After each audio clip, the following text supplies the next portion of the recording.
मातृशक्ति की बहनों और भाइयों,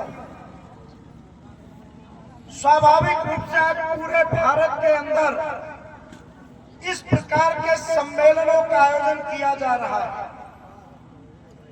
कोई हिंदू सम्मेलन पहली बार नहीं हो रहा है। सनातन परंपरा में जब जब हमारे हिंदू समाज में किसी प्रकार की बातें आई है, हिंदू समाज बैठ करके इस प्रकार की चर्चा करके, पंचायत करके, अपनी दिशा और दशा तय करके, निर्णय करके अपना काम किया। कभी बड़े बड़े कार्यक्रमों का आयोजन होता था, लेकिन यह हिंदू सम्मेलन एक विशेष प्रकार का है। विशेष इसलिए है राष्ट्रीय स्वयंसेवक संघ, जिसके काम करते हुए 100 वर्ष हो गए। इन 100 वर्षों की यात्रा में कभी कभी लोगों को लगता है कि नहीं, आज देश के अंदर क्या है, नहीं है। लेकिन संघ के 100 वर्षों के इतिहास में यहाँ बैठे हुए जो हमसे 50 वर्ष के लोग हैं, गुलामी का इतिहास पढ़ करके आए, आने वाली पीढ़ियां विजय का इतिहास लिख रही है।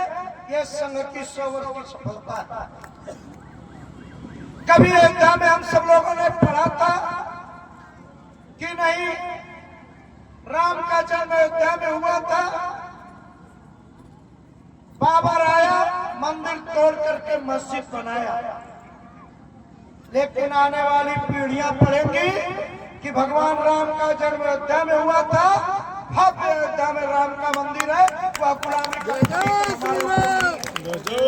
समाज में पराजय को नहीं पड़ने वाला है। हिंदू समाज कहीं भी दीनता हीनता के बोध से ग्रसित होकर के रोना रोने वाला नहीं।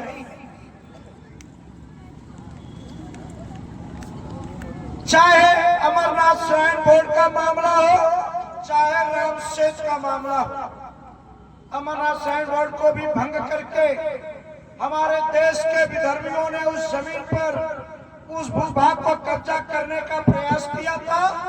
लेकिन उस समय जम्मू कश्मीर के अंदर पहली बार आजादी के बाद का सबसे बड़ा आंदोलन चला था, जहां केवल पुरुष नहीं, माताओं बहनों ने जेल भरो आंदोलन किया था। भारत के लोकतंत्र में हिंदू हित पर पहली बार मुस्लिम पर सरकार ने हिंदू हित में निर्णय लिया था, और वह अमरनाथ श्राइन बोर्ड को पुनः बहाल करके यह हिंदू समाज की शक्ति का प्रकटीकरण किया। राम सेतु को तोड़ने की बात हुई थी, जिस समय उसको केंद्र की सरकार तोड़ रही थी, हमारे मनमोहन सिंह जी प्रधानमंत्री थे। राम सेतु रक्षा मंच के नाम पर 3 घंटे का चक्का जाम आंदोलन हुआ था। उस समय देश की सुप्रीम कोर्ट ने कहा कि जहां करोड़ों लोगों की जन भावनाएं आहत हो रही है, उस राम सेतु को क्यों तोड़ा जाए, और हिंदू समाज अपने विजय को प्राप्त किया। केवल हम आध्यात्मिक क्षेत्र में ही नहीं, तो आज भारत का मान सम्मान पूरी दुनिया में बढ़ रहा है। केवल हम आध्यात्मिक के क्षेत्र में जागृत नहीं हुए हैं, तो चाहे उपग्रहों की सफलता हो, चाहे चंद्रयान मंगलयान जैसे अभियानों की सफलता हो, चाहे G20 में भारत की अध्यक्षता हो, चाहे जिस समय पूरा विश्व कोरोना से करा रहा था, हमारे देश के डॉक्टरों ने स्वदेशी दवा बनाई, और केवल भारत के लिए नहीं बनाई। तो जो हम रोज बोलते हैं, सर्वे भवन्तु सुखिनः सर्वे सन्तु निरामया, इसको हमने साकार किया, पूरे विश्व को दवा दी। ये हमारी हिंदू संस्कृति, हमारा जीवन पद्धति। हम कल अपने लिए नहीं जीते, हम अपनी जय जयकार को नहीं करते। हम अपने घर में भी जब पूजा करते हैं, तो हम कहते हैं धर्म की अधर्म का प्राणियों में, हम पूरे प्राणियों में, विश्व में कहीं भी कोई रहता है, उसके सद्भावना की कामना करते हैं, और विश्व का कहीं हम अपने कल्याण की बात नहीं करते। ऐसी श्रेष्ठ संस्कृति परंपरा का अगर कोई देश है, ये भारत, और इसको हिंदू ही जीता। हम नहीं कहते मेरा कल्याण हो, मेरे परिवार का, मेरी जात बिरादरी का। हम विश्व का कल्याण करने की कामना करने वाले हिंदू समाज है। ऐसी श्रेष्ठ संस्कृति परंपरा आज हम कभी गुलाम नहीं हुए। हमारे ऊपर जो भी बातें आई हम संघर्ष करके भारत भारत बना रहे। इसके लिए चाहे राम का कालखंड हो, कृष्ण का महाभारत का कालखंड हो, चाहे हमारे ऊपर मुगलों ने आक्रमण किया हो, अंग्रेजों ने आक्रमण किया हो, अपने प्राणों की बल दे करके भारत को बना करके रखे हैं। ऐसी श्रेष्ठ संस्कृति परंपरा का देश है तो भारत। आज वही संघ के माध्यम से हम सब लोग भी जाकर के कर रहे हैं। हमारे बीच में कुछ चुनौतियां, इन चुनौतियों को करने के लिए आज पूरे संसद से लेकर के सड़क तक चर्चा चल रही है। लेकिन मात्र चर्चा नहीं करनी है, कुछ बातें हैं जो आपके बीच में मैं आज रखने आया हूं कि नहीं किस प्रकार से हमारी संस्कृति को तोड़ने का षड्यंत्र चल रहा है। उनमें से आज कैसे हमारे त्योहारों को बदनाम करने का है। कभी जब दिवाली आती है तो लोग कहते हैं पटाखा मत छोड़िए, पर्यावरण प्रदूषण, होली मत रंग खेलिए, चेहरा खराब हो जाएगा, पानी नुकसान होगा। ये हमारी सनातन परंपरा को तोड़ने का प्रयास है। इसलिए इस पर हमको सजग और सतर्क रहना है। कुछ चुनौतियां भी हैं। पहली चुनौती हमारी लब्ज हाथ, हमारी माताएं बहनें बैठी आज बहुत बड़ी इमरान शहर की सबसे बड़ी कॉलोनी। सुबेरे में मेरा तीसरा चौथा कार्यक्रम है, थोड़ी देर मुझे हुई, अभी 2-3 कार्यक्रमों में जाना है। इमरान जैसी कॉलोनी में हमारी मातृशक्ति की बहनें भी बैठी थी। आज संपूर्ण समाज में लोग अपने धन सम्मान संपत्ति बना लें, लेकिन अगर आज सब लोग चिंतित हैं तो मैं कहूंगा कि मेरे घर में सोना सुरक्षित रहेगा कि नहीं रहेगा। हम तो सोने और संपत्ति के लिए संघर्ष कर रहे हैं, लेकिन हमारी बहू बेटियां सुरक्षित रहे हमारे लिए चुनौती। जिस प्रकार से विधर्मी हमारे बीच में मंदिरों पर तिलक लगा करके, रक्षा सूत्र बांध करके जो लव जिहाद चल रहा है, घरों में प्रवेश हो रहा है, आज हम सब लोगों को इस पर जागरूक होने की आवश्यकता है। लोगों को लगता है कि नहीं प्रेम होता है, स्वाभाविक है, लेकिन किसी धर्म में, हिंदू धर्म को छोड़ करके बता दीजिए जहां पर नारी की पूजा होती है, देवी की पूजा होती है, केवल हिंदू धर्म में नारी की पूजा और देवी की हमारी बालिकाएं पूजी जाती है, जिनका हम नवरात्र में चरण धुल करके रज लेकर के प्रणाम करते हैं। ये श्रेष्ठ संस्कृति परंपरा का देश है। अगर किसी धर्म में नारी की पूजा नहीं हो तो उनके चरण ही धुले जाते, तो उनके यहाँ उनका किस प्रकार का सम्मान होगा, ये हम सब लोगों को जानने की जरूरत है। हमारी आज हिंदू बहु बेटियों को 18, 16, 32 टुकड़े कर दिए जाते हैं। ये सतर्क होने की जरूरत है, सजग होने की जरूरत है। आज अपने घर से लेकर के समाज में बताने की जरूरत है। ये समाज की गहरी समस्या है, और समस्या किसी एक व्यक्ति की नहीं है, एक जात की नहीं है, एक मोहल्ले की नहीं है, संपूर्ण हिंदू समाज की आज ये समस्या है, जिस पर हम सब लोगों को जागरूक होना पड़ेगा। दूसरी समस्या लैंड जिहाद। आज हम अपना मकान बना के रहते हैं, आज हम जिस कॉलोनी में रहते हैं, जिस गांव में रहते हैं, जिस मोहल्ले में रहते हैं, आज उस सड़कों पर आकर के रातों रात दुकान करने वाले कौन लोग हैं? वहां पे ठेला लगाने वाले, सब्जी फल बेचने वाले कौन लोग हैं? धीरे धीरे वहां पर अतिक्रमण करके बड़े भूभाग पर कब्जा चल रहा है। हमारे सरकारी जमीनें हमारे मोहल्ले के अंदर आकर के, हमको लगता है कोई एक व्यक्ति आया है, फल वाला है, सब्जी वाला है, ये हमको अपने मोहल्ले के अंदर जानकारी रखनी है। नहीं रखेंगे हमारे बीच में कौन है, तो हम सब लोगों ने 1.5 वर्ष पूर्व देखा होगा कि मेरे देश के कुछ नौजवान शादी करके अपने यात्रा पर आनंद के लिए पहलगाम में गए थे। हमारे कानपुर का शुभम नाम का बालक भी गया था। उस पहलगाम के अंदर जिस गाड़ी से गए थे, गाड़ी को चलाने वाला ड्राइवर कौन था, घुड़सवारी कराने वाले कौन लोग थे, वहां पर चाय पान की दुकान पर भोजन जलपान कराने वाले कौन थे।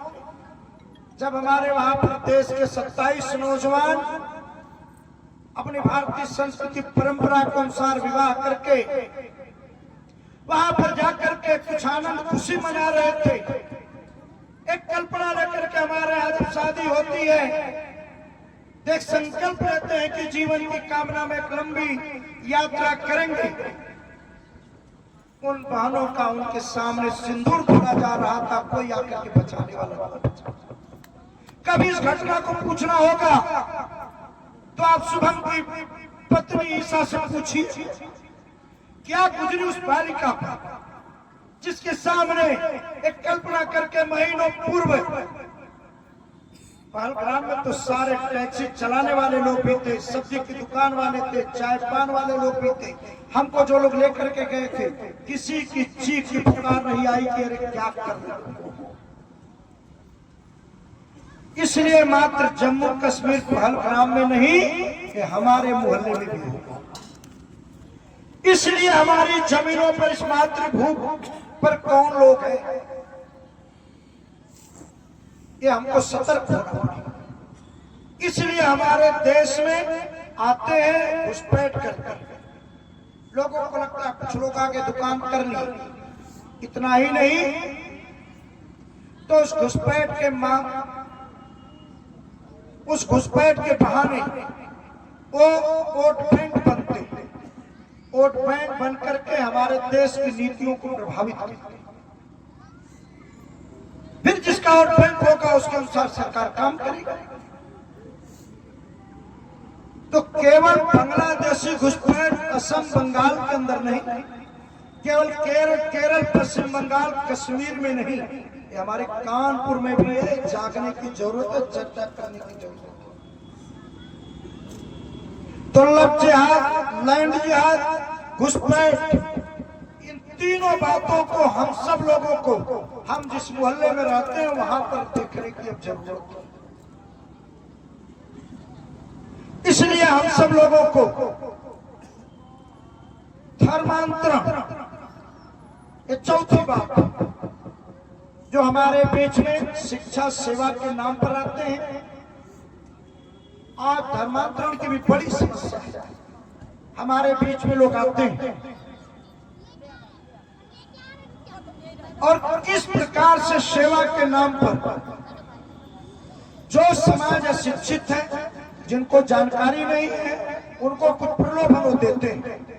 इसलिए उस धर्मांतरण के बारे में भी हम सब लोगों को, हमारे मोहल्ले में कौन लोग आकर के काम कर रहे हैं शिक्षा के नाम पर, स्वास्थ्य के नाम पर, ये जानकारी रखने की बात है।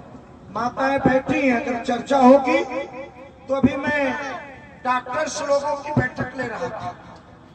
शहर के 15-16 हमारी जो नर्सिंग होम चलाने वाली बहनें हैं, चिकित्सक, उनके साथ तो मैंने कहा, तो उन्होंने कहा कि हमने कहा कि समस्याएं कुछ हैं इस प्रकार की। तो उन्होंने बताया कि मेरे यहाँ काम करने वाली 20-22 नर्स, 2 नर्सें थी। जब वहां पर बच्चा के लिए भर्ती होती थी अपनी बहनें, तो उनको देती थी कि आप ये पुस्तक पढ़िए। अब जिस समय व्यक्ति के मन में दर्द है तो पुस्तक पढ़ेगा तो ध्यान भटक जाएगा, तो आप इस पुस्तक पढ़ने से आराम हुआ तो आप इसको पढ़ते रहिए। आप इस फोटो को देखिए, व्यक्ति जब भी पीड़ित होगा तो डॉक्टर कहेगा देखेंगे तो ध्यान दर्द से हटेगा, आपको इससे आराम मिलेगा। इस प्रकार से हमारे अंतिम जगह जगह जाकर के षड्यंत्र किया जा रहा है। इन बातों को जागने की जरूरत है। धर्मांतरण होता है तो केवल एक व्यक्ति धर्म नहीं बदलता। स्वामी विवेकानंद जी ने कहा था कि जब व्यक्ति धर्मांतरण करता है तो उसका राष्ट्रांतरण होता है, और राष्ट्र विरोधी जाकर के गतिविधि में खड़ा होता है। इसलिए हम सबके बीच में धर्मांतरण बहुत बड़ी समस्या है। इसलिए 4-5 चुनौतियां हैं हमारे सामने, और अंतिम चुनौती जनसंख्या का असंतुलन। आज कुछ लोग अपनी जनसंख्या बढ़ाते जाते हैं। हिंदू समाज के लोग कहते हैं भाई साहब यहाँ 5 घर थे, 5 साल में 25 घर हो गए। इनके घर में तो 5-10 लोग थे, ये 50 घर हो गए। तो हिंदू समाज की घटती जनसंख्या जिम्मेदार कौन? आज हमारी जनसंख्या घट रही है। ये हमारे लिए सबसे बड़ी चुनौती है हिंदू समाज के सामने। जब भी चर्चा होती है तो आप अध्ययन करिए, पहले हमारे पक्षियों में गौरैया कभी दिखा करती थी, कबूतर दिखा करते थे, कौवा प्रजाति दिखा करते थे, सुग्गा दिखा करते थे। इन पक्षियों में जो पक्षियों की धीरे धीरे संख्या घटी, आज समाप्त। ऐसे हिंदू समाज में हमारी संख्या घटेगी, हम विलुप्त। बहुत बड़ी चुनौती है जनसंख्या की। इसलिए हमारे दोनों संत जी लोगों ने कहा है, और हम सब लोग भी जन जागरण में कह रहे हैं कि हम 2 हमारे 3। बेटी, माताएं, बहनें, सबसे बड़ी जब जनसंख्या की बात आती है तो सबसे पहले बात होती है भाई साहब महंगाई बहुत। ये महंगाई कम्युनिस्टों ने विमर्श खड़ा किया है। आप जाकर के देखें, करोड़ों का घर बनवाएंगे, करोड़ों का व्यापार करेंगे, लेकिन आपके सुख भोगने वाले लोग कौन रहेंगे? कानपुर शहर के अंदर 10 करोड़ 5 करोड़ के मकान हैं, सुख भोगने वाले लोग नहीं है। जहां जन है वही धन है। इस बात को हमको केवल संख्या से नहीं गिनना चाहिए। इसलिए आज हमारे सामने बड़ी चुनौती है। इसलिए माताएं बहनें भी बैठी हैं, यह हमारा विमर्श होना चाहिए और हम लोगों को करना चाहिए। नहीं तो आपके बने मकान में, आपके बने सोने पर, आपके व्यापार पर लोग राज करेंगे। फर्रुखाबाद के अंदर बैठक चल रही थी डॉक्टर्स लोगों की। मैंने पूछा डॉक्टर लोगों में समस्या सबसे बड़ी क्या है? तो डॉक्टर साहब कहे कि कभी मैं संघ को नहीं मानता था, लेकिन 3-4 महीना पूर्व एक मेरे मित्र हैं मुस्लिम समाज के, उनके निमंत्रण में मैं गया था। वहां पर सारे लोग जुटे थे, चर्चा चल रही थी। मैं तो अकेले बैठा था, मुझे उतना उन लोगों को कल्पना भी नहीं थी।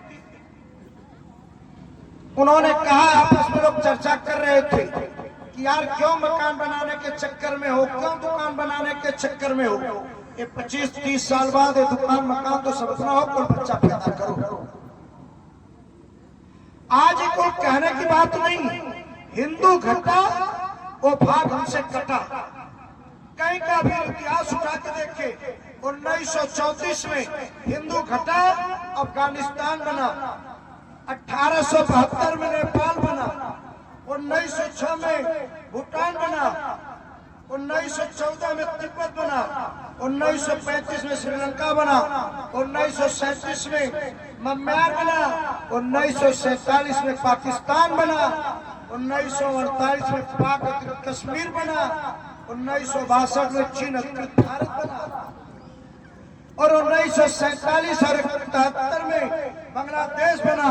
1992 में 3 बीघा हमारी पेरूबाड़ी भी चली गई। ये सारा भारत का भूभाग था। इसलिए हम सब लोगों को आज अपने परिवारों में जनसंख्या के बारे में विचार करने की आवश्यकता है। श्रीनगर के अंदर आप कभी जाइए, केवल कहानियां रह गई, केसर की क्यारी, क्या उस शंकराचार्य का मंदिर, सारी चीजें आज किनका कब्जा है। और वही नहीं, मैं तो अरुण चैतन्यपुरी महाराज के आश्रम गया था पिछले वर्ष। मैं धन्यवाद इनको देता हूं कि वहां पर इन्होंने आश्रम बना करके उस भूभाग को बचाया है, नहीं तो इन विधर्मियों के कब्जे में होता भूभाग। अब चले जाइए कैंट एरिया में, लाटूस में, आप चले जाइए बिरहाना के रोडों तक, धीरे धीरे जनसंख्या, जहां जहां उनकी संख्या बढ़ती जा रही है, हम सुरक्षित लोग नहीं हैं। इसलिए आप अपने घरों में अपनी इन बातों की चर्चा करिए जनसंख्या की, केवल वोट बैंक के लिए नहीं तो अपनी वृद्धावस्था के लिए भी। भाग्य दुर्भाग्य से एक बालक है, कोई घटना घट रही है तो आज वृद्धावस्था में कानपुर शहर जैसे में हुए मरे लोगों को उठाने वाले लोग नहीं है। हमारे संघ के कार्यकर्ता के घर में घटी थी दुर्घटना, हम लोग गए थे, बातचीत चल रही थी। संयोग से 1.5 साल पहले उनके पतिदेव जी का निधन हुआ, अभी उनका 34-35 साल के बालक का निधन हुआ। चर्चा होने लगी, ऐसे लोग इकट्ठा थे। हमने कहा कि देखिए परिवारों में आप सब लोग 3-4 बच्चों को विचार करिए, नहीं तो आज इनके जो हमारे कार्यकर्ता उस बालक की मां थी एक ही बात कह के रो रही थी कि वो गए, मुझे एक सहारा था, मुझे लेकर के जाता, आज तो मुझे भी ले जाने वाला कोई नहीं बचा। बहुत बड़ी गंभीर चुनौती है ये। आज संघ परिवार से जुड़े लोग थे, आज 250-300 कार्यकर्ता वहां थे। उसी में से कार्यकर्ताओं ने बताया कि भाई साहब कुछ दिन पहले एक घटना घटी थी, एम्बुलेंस बुला करके मर गए थे, कोई पूछने वाला नहीं था, हम सब लोग ले जाकर के घाट पर पहुंचवाई। ये हिंदू समाज के सामने बहुत व्यवहारिक समस्या है, इसलिए जनसंख्या के असंतुलन पर हम सब लोगों को ध्यान देना पड़ेगा। इसके लिए चर्चा नहीं, हिंदू समाज की घटती जनसंख्या जिम्मेदार कौन? अब 3 पीढ़ियों को याद करिए, महंगाई नहीं है, किसान के बेटे डॉक्टर बन रहे हैं, बहू की डॉक्टर बन रही है, बेटी डॉक्टर बन रही है, तो डॉक्टर का अगर बेटा पैसा हुआ तो डॉक्टर नहीं बनेगा क्या? इन बातों पर विचार करते हुए 4-5 बातें हम सब लोग यहाँ से संघ अपने 87 वर्ष में प्रत्येक व्यक्ति से आग्रह कर रहा है कि इन समस्याओं का जो चुनौतियां हैं समाधान के लिए हम सब आपस में मिल करके पास पड़ोस में हमारे साथ काम करने वाले भी जो सम्मान हुआ, इन बंधुओं के साथ केवल इनका सम्मान वस्तु नहीं दी गई है, ये संदेश है कि केवल हम भारत माता की जय नहीं बोलते, केवल माँ की हम जय जयकार नहीं लगाते, तो संपूर्ण हिंदू समाज हम सब एक है। इस मंच से संदेश दिया गया है कि झुग्गी झोपड़ी में रहने वाला समाज भी और महल में रहने वाला हम सब एक। इसलिए हमारे घर में काम करने वाली दाई, काम करने वाला सफाई कर्मी, जहां पर भी हम सब हैं, हम सब मिल करके एक रहें।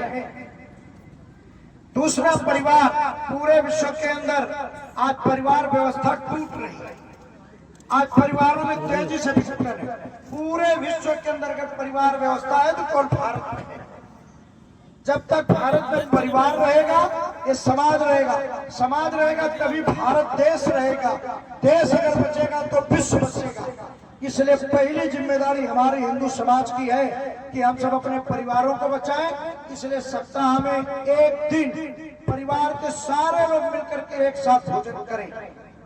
हमारे परिवारों में जो चर्चा करें तो भ्रमण, भोजन, भजन, ये सब पूरा परिवार एक साथ मिलकर के करे। नहीं तो अलग अलग भोजन करने के कारण केवल समय परिवर्तन नहीं हो रहा, मन बदल रहा है। आज परिवारों में टूटन, और परिवारों में केवल माता पिता से लोग अलग नहीं हो रहे, भाई से भाई नहीं अलग हो रहा है। इसी कानपुर में 4 वर्ष पूर्व 36,000 मुकदमे पत्नी डाइवर्स के चलते। कल्पना कर सकते हैं कि 36,000 मुकदमे ये क्या सामान्य लोगों के हैं? इसलिए जब एक साथ बैठेंगे तो मन का मिलन होगा, एक परिवार हमारा भाव बनेगा। तो सप्ताह में एक दिन हम सब लोग अपने परिवार के लोग मिलकर के बैठे। तीसरी बात पर्यावरण को लेकर के है कि नहीं, पेड़ लगाओ, पानी बचाओ, पॉलिथीन हटाओ, इसके लिए भी हम सब लोगों को करना चाहिए। चौथी बात स्वदेशी की है, स्वदेशी वस्तुओं का पालन करें, अपने देश में निर्मित वस्तुओं का पालन करें। हमारे यहाँ दिवाली आती है तो चाइनीज लाइटें न खरीदें, जहां जहां को खरीदना है स्वदेशी का, और केवल वस्तु का नहीं तो हमारा स्वदेशी का विचार हो और हमारा भाव भी हो। इसलिए अपने घर में बैठ करके अपनी विरासत पर गर्व करें, अपनी देश धर्म संस्कृति की चर्चा करें। नहीं तो आज की नई पीढ़ी को लगता है कि मंदिर क्या है, ये भगवान क्या है, मैं कमाऊंगा, मैं खाऊंगा, इसलिए अपने देश, धर्म, संस्कृति, विरासत पर गर्व करें। पांचवी बात है, जो भी शासन के नियम है, संविधान के, उनको मानना चाहिए। इसलिए हम सब लोग आप सबके बीच में इन बातों को लेकर के जा रहे हैं। छोटे छोटे हिंदू सम्मेलन करके कि आज जो संघर्ष 100 वर्षों में किया, पूरी दुनिया के अंदर भारत का मान सम्मान बढ़ रहा है। विवेकानंद जी ने 1893 में नारा दिया था, गर्व से कहो मैं हिंदू हूँ। आज संपूर्ण हिंदू समाज में दूसरे हिंदू समाज गौरवान्वित हो रहा है। पूरी विवेकानंद जी ने सपना देखा था, मेरी भारत माता विश्व गुरु के रूप में आसीन हो रही है। वो गति हमारी बढ़ी है, इसलिए उस गति को बढ़ा करके हम सब लोगों को आगे बढ़ने की आवश्यकता है। इन कामों को करते हुए जो चुनौतियां हैं, इनको स्वीकार करके समाज में इनका निराकरण करते हुए संघ की एक इच्छा है, हिंदू समाज की समस्या का समाधान हिंदू समाज के बल पर। आजकल हम लोग हिंदू समाज ठेका देने का काम करते हैं, वोट दे दिए सरकार काम करेगी। सरकार कोई भी हो, प्रधानमंत्री कोई भी बने, ये हिंदू समाज की अगर निष्क्रिय शक्ति हुई तो हमारी सुनने वाला कोई नहीं है। इसलिए हर गांव, गली, मोहल्ले में हिंदू समाज की सक्रिय संगठित शक्ति होनी चाहिए। भगवान राम ने हमको मार्ग दिखाया है कि शक्ति किसी व्यक्ति में नहीं, किसी दल में नहीं, शक्ति समाज में होती। रावण जैसे प्रतापी राजा से जब युद्ध हुआ, मां सीता का अपहरण हो गया था। कल्पना कर सकते हैं कितनी दुखद वेला रही होगी। लेकिन भगवान राम अपने भाई भरत जी को नहीं बुलाए, अपने ससुर जनक जी को नहीं बुलाए, अपने जात बिरादरी के लोगों को उन्होंने नहीं बुलाया। उन्होंने अभी जिनका सम्मान हुआ, झुग्गी झोपड़ी में रहने वाले लोग, समाज के शोषित, वंचित, उपेक्षित लोगों को संगठन बनाया। रावण जैसे प्रतापी राजा पर विजय प्राप्त किया। शक्ति समाज में होती है। इसलिए संघ का मानना है कि हिंदू समाज हर गली मोहल्ले में संगठित होकर के, समरस बन करके सक्रिय रहे और इसी सक्रिय समरसता के आधार पर, संगठित हिंदू समाज के आधार पर समर्थ भारत का हम सब निर्माण करेंगे। आने वाला 1947 में हमारा भारत ही पूरी दुनिया का नेतृत्व करेगा। उसके हम सब सहभागी बने। इस आशा विश्वास के साथ कुछ बातें हमने बताई है, उनका पालन करते हुए विचार करके करें। आज के दिन इतना ही निवेदन करते हुए आप सबके भविष्य की मंगल कामना करते हुए बात को समाप्त करता हूँ। भारत माता की जय।